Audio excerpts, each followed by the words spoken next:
Ivan, my husband who ran off to the States with his lover 5 years ago, was diagnosed with terminal lung cancer. Before he died, he took a long flight, struggling to come to me.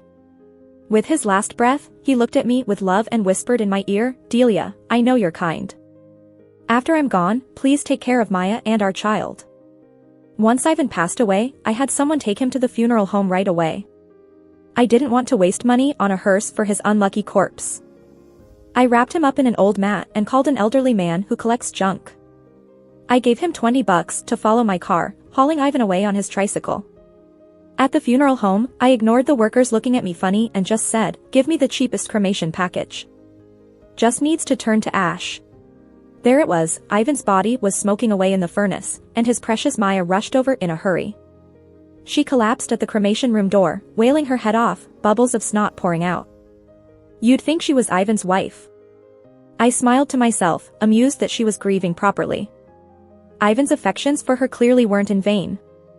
Maya was holding a baby, looking confused. When she finished crying, she wiped her tears and walked over to me. Her well-manicured hand reached out, and she said, "Transfer me $1,000. The kid's out of formula." I burst into a cold laugh. "Your kid doesn't have formula, what's that got to do with me?" Maya's eyes widened. "Delia, don't play dumb. Ivan trusted you to help us before he died. If my child starves, do you think Ivan would approve?" I casually rubbed my Gucci bag. "He did say that before he died. But..." Smiling slyly, I added, "I didn't agree to it. He betrayed me, and he expects me to take care of his lover and kid?" "Ha! I'm not crazy." Maya got mad, her voice rising. "What unwanted child? Delia, do you have no conscience? You can't have kids and couldn't give Ivan an heir. I, Maya, gave Ivan a big boy, completing your mission, fulfilling your duty as Ivan's wife." She got more worked up, rolling her eyes. "Without me, you'd disgrace Ivan's family, with no face to meet his ancestors. You should thank me, treat me well, help raise Ivan's son. Get it, I was born infertile." She got that right. But Ivan's family for 8 generations were dirt-poor farmers, living in 2 rundown mud houses, one of which houses pigs. No inheritance, so what if there's no heir? I smiled coldly. "I have no money. Didn't you two take it all?" I wasn't wrong. 5 years ago, before they ran away, they stole everything valuable from my house while I was in class. My Chanel lambskin bag. My Van Cleef and Arpels clover bracelet. My sable fur coat. Became their capital for living large. Before leaving, Maya even kicked my dog, scaring it off food for 3 days. Now, hearing I had no money, Maya's eyes widened again. She pointed at my Gucci bag. "No money, but you can buy that expensive bag?" Fake. She pointed at the red Audi parked outside the funeral home. "No money, but you can afford that car?" Rented. Maya was speechless, nearly fainting. Her baby suddenly cried, hungry and upset. Seeing the baby cry, Maya lost her fire. She leaned toward me, softening her tone. "The baby's so hungry. Just give me some money for formula. I stayed home to raise the kid all these years on Ivan's money. Who knew he'd get cancer, spend it all, sell the house, leave us with nothing? I didn't even finish college, can't get a job to support us. Ivan said you'd surely help, seeing your past with him." She held the hungry baby up, trying to guilt-trip me. I glanced at the baby, round and cute, searching for milk. Adorable, but not mine, so why should I care if he's hungry? I have no money, take it or leave it. I turned to leave. Wait. Maya stopped me, visibly panicking. She slid off a gold bracelet, pleading, "This is the heirloom Ivan gave me, his family's. I couldn't sell it. Can you take it for now, loan me money for milk?" Oh wow, I've been married to Ivan for 7 years, never heard of some family heirloom. Turns out this good stuff ended up with her. Oh, what a precious symbol of your love. I can't take it. Maya got desperate, offering the baby again. "Delia. Look how cute he is. How could you let this adorable kid starve?" "Of course, I can. I'm not his mom." I left her stunned, driving away. With Ivan cremated and Maya dealt with, I felt great. Enjoying hot pot at home, singing, until, bang bang bang, the door. Through the peephole, I saw a cop. Next to him, Ivan's folks, looking dark. Maya held the baby, sobbing behind his mom, Grace. Grace burst in as soon as I opened the door, finger pointing, yelling, "Delia! Where's my son buried?" "Oh, you're asking about that." Calmly, I walked to the smelly garbage, pulled out a box, tossing it to Grace.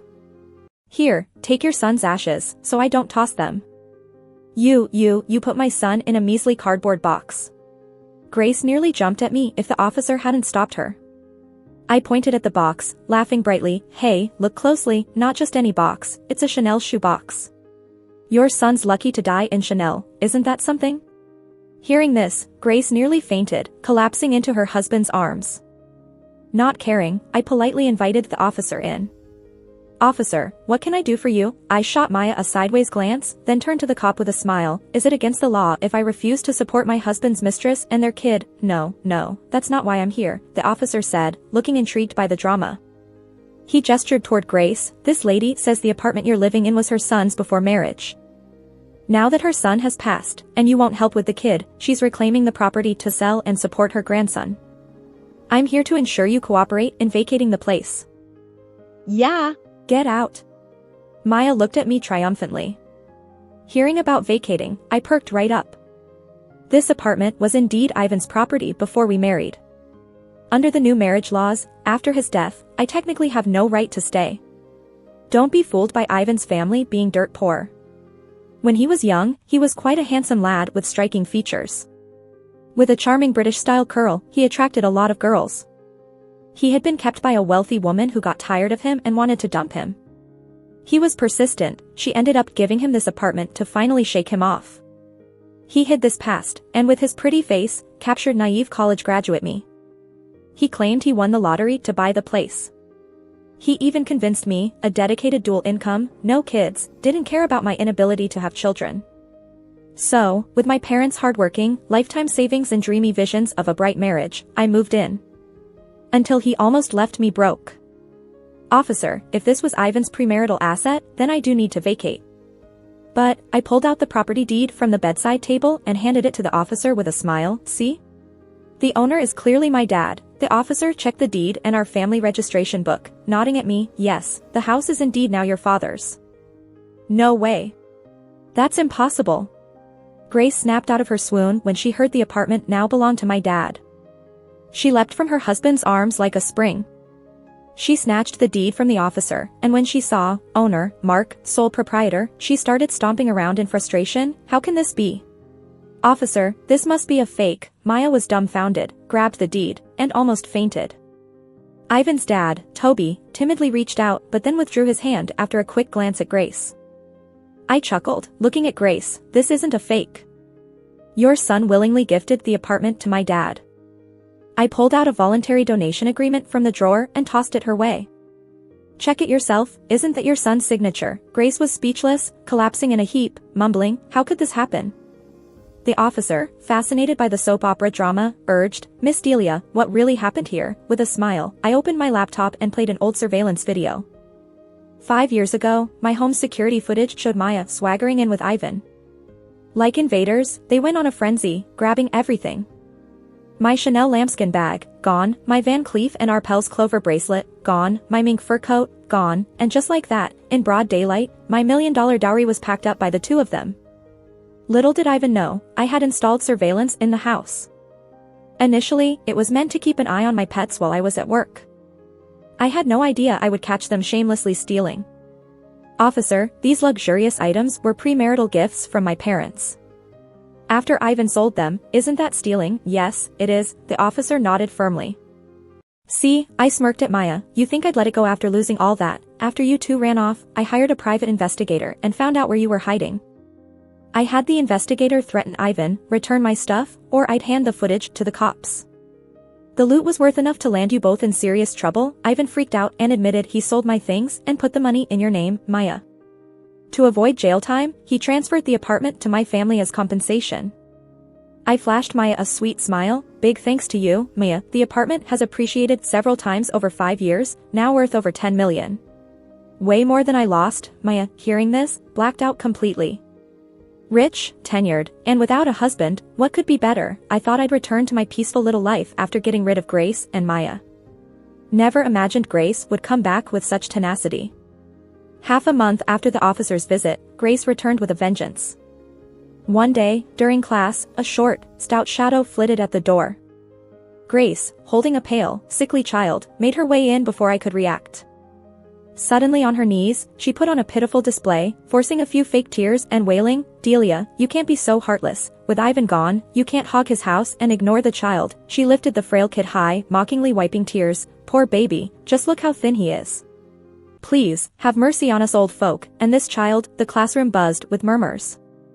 The kids turned to me, eyes full of questions. "Miss Delia, is that your kid? Miss Delia, why aren't you helping your kid? Miss Delia, that little guy looks so sad. Feed him, won't you?" I never expected Grace would play it this way. Dazed for a moment, I reassured my students, "Kids, believe me. This is not my child. She's making it up." I then approached Grace, glaring intensely, and declared, "This is a classroom. Not your stage for nonsense. Oh heavens, open your eyes. How am I making stuff up? Are you squatting in my son's house? Aren't you taking care of the kid?" Grace was pointing at me, looking like she was about to explode. "Delia, you gotta have some conscience." I rolled my eyes at her and tried to grab her sleeve, planning to kick her out.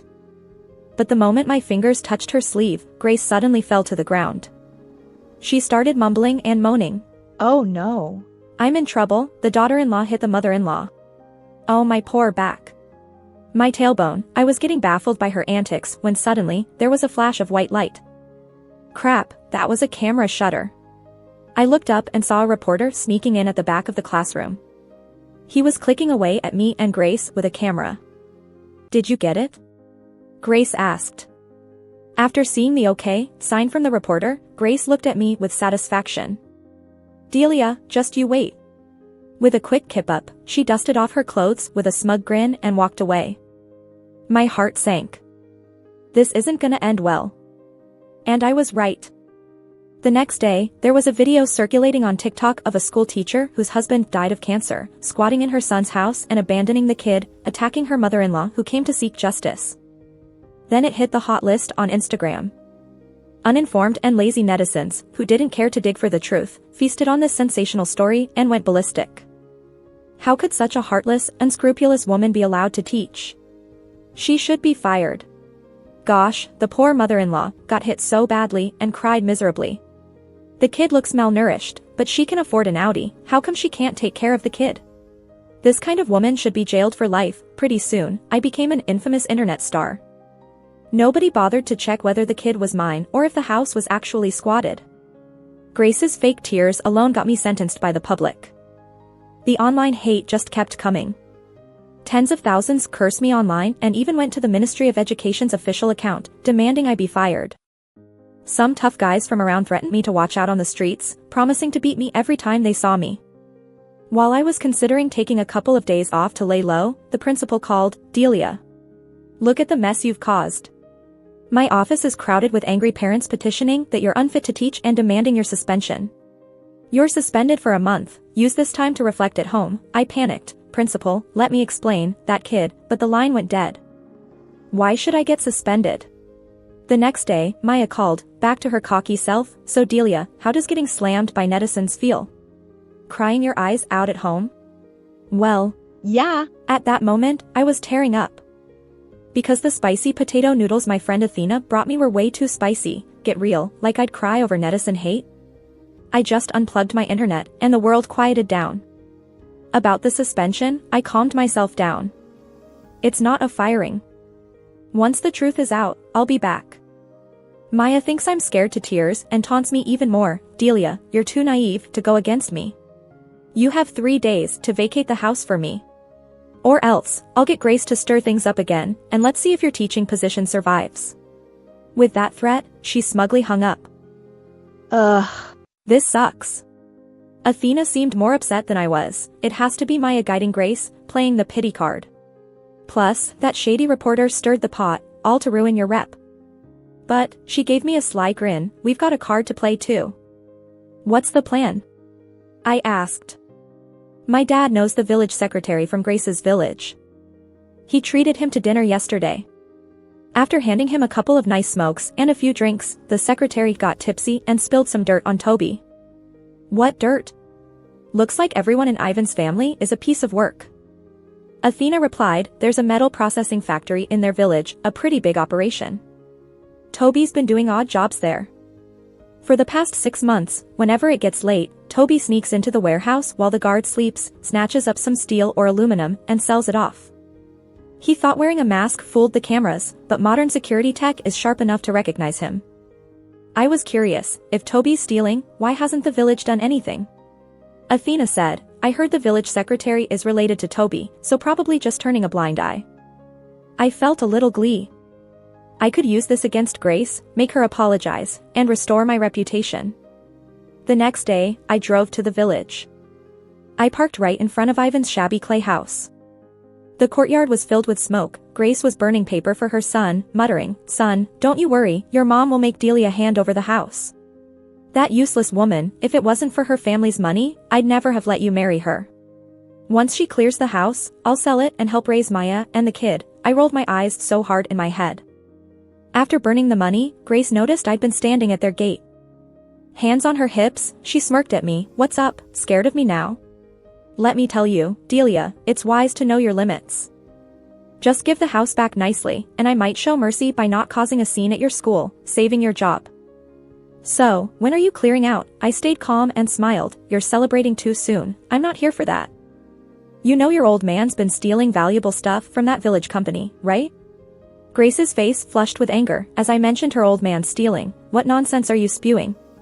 I've lived an upright life, never stole a thing. Stop making false accusations, oh? I took a USB drive out of my bag and waved it in front of her, but I have surveillance footage of him stealing on here. I really don't have footage, it's just a regular USB stick. I was bluffing her. Grace looked shocked. I could tell she didn't seem guilty, more like genuinely unaware.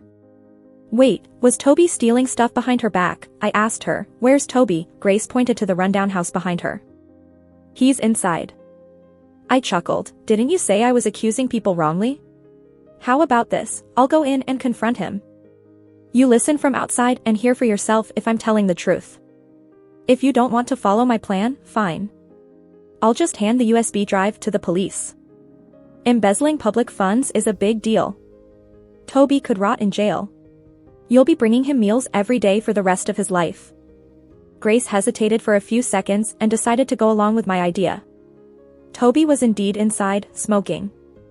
He wasn't happy to see me and threw a rude comment, a hen that doesn't lay eggs. I didn't bother with the insult. I got straight to the point. Toby, you'd better keep your wife from making a scene at our school again. Toby blew a smoke ring in my face and said, You clear out of the house first. All right, if that's how it's gonna be. I smiled, staring at him, then don't blame me for being rude. I know your secret, you see? Oh, what's that I hear? Could it be the sound of your reputation going down the drain if I were to accidentally spill it? Imagine facing the whole village and your wife with that hanging over you. Toby froze for a second, then stubbed out his cigarette. He sneaked a look at the door to make sure Grace wasn't there, then turned back to me, a bit softer. How much do you know about me and Maya? What? Him and Maya? Did I just stumble onto something unexpected? I suddenly remembered Maya's flashy, old-school, gold bracelet. Trying to act casual, I said, that big gold bracelet. At the mention of it, Toby's face showed a look of despair. He sighed and began to recount the past, with me hanging onto every word. From the moment I saw Maya, I felt a stir inside like never before. She looked so much like my first love. My first love was a city girl who came to our village as part of a youth program. Later, she dumped me to return to the city. But I never forgot her. Remember 6 years ago, when I had a stroke and you introduced Maya to care for me? Since then, I kept an eye on her and secretly had feelings for her. Even when I found out she was flirting with my son, planning to run away, I couldn't bear to expose her. I just quietly stole a little gold from the factory, had it made into a bracelet, and lied to my son, saying it was a family heirloom. I figured he'd give it to Maya, a secret gift from me. Half a year ago, I heard my son got cancer, and I knew she must be struggling. So, I kept stealing and sending her money to make things a bit easier.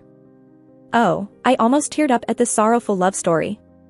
Just then, a loud yell from outside the room pierced my thoughts. Toby, you dirty old man. Grace kicked the door wide open, storming in with a shovel. Her eyes were wild, full of rage as she swung the shovel. You old fool, daring to betray me. I knew you had a thing for that, Maya. I'll end you today. I'd better step back, don't want to get caught in this bloodbath. I shot Toby a sympathetic look and slipped away quietly. With Grace busy with the divorce and seeing Maya as an enemy, she doesn't care about their kid anymore. Naturally, she's too occupied to bother me. Online gossip about me has started to die down too. A month later, the principal called to say I could return to teaching. I was in a great mood, humming on my way to the parking lot. Suddenly, a woman with unkempt hair popped out in front of me, clinging to my arm. I had to look twice. Wasn't this the formerly smug Maya? Disgusted, I tried to shake her off, but she held on tighter. She fell to her knees, sobbing. I rolled my eyes. What's she up to now? Maya pulled a report from her pocket, handing it to me with a mournful face.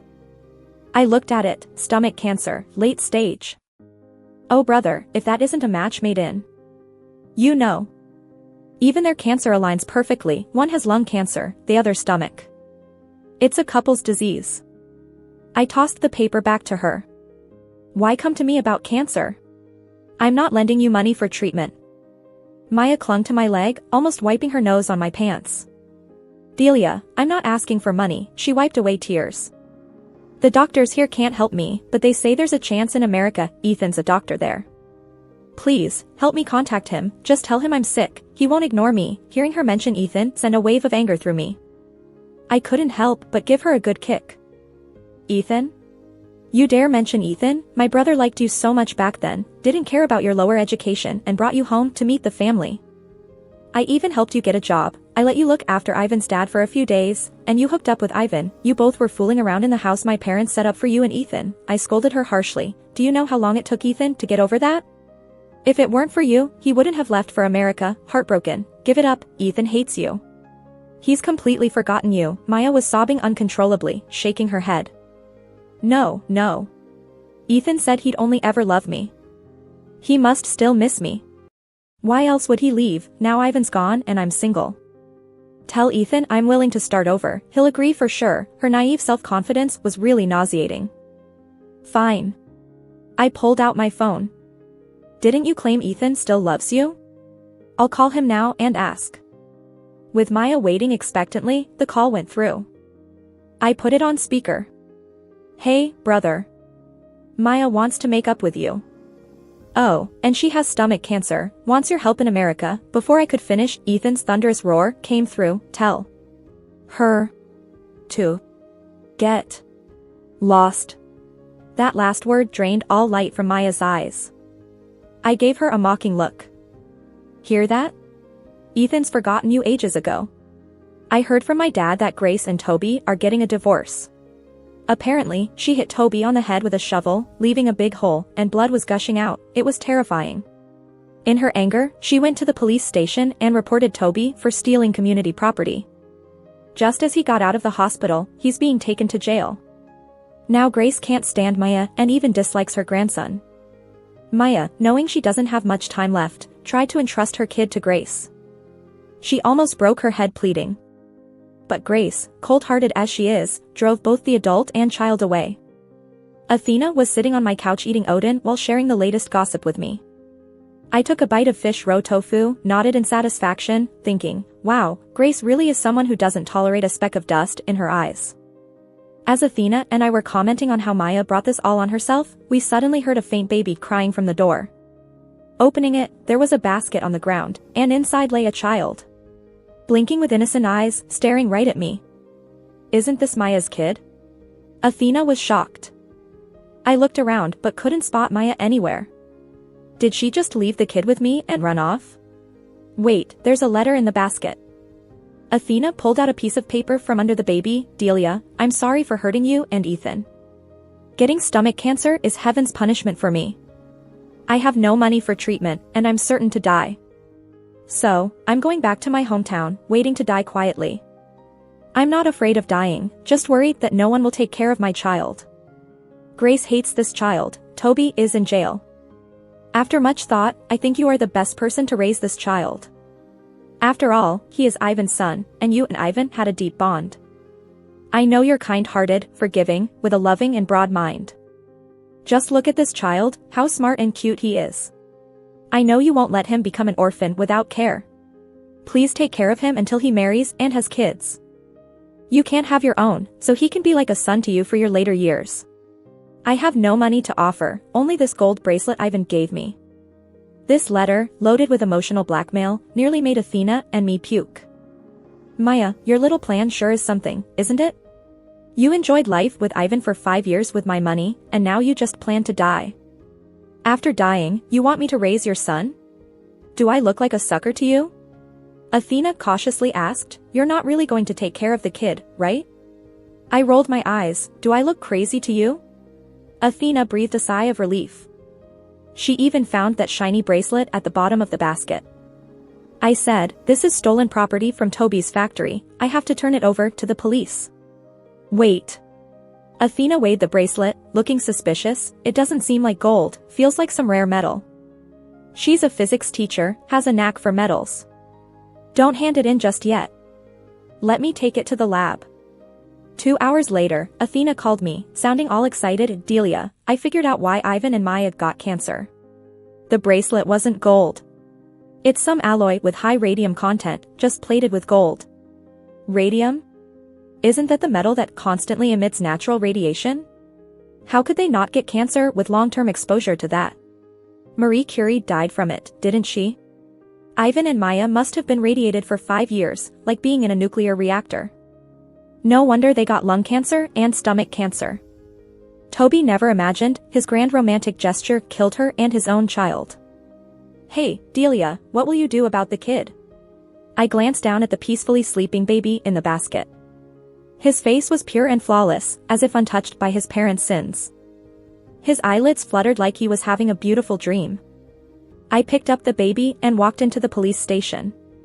Hello, officer, I found a child.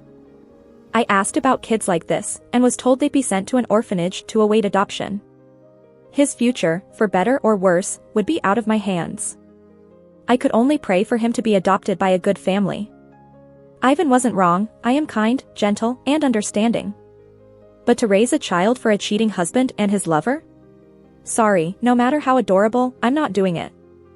I left the station, the sun was shining, warm on my skin. I walked briskly towards a future all my own, brighter and full of possibilities.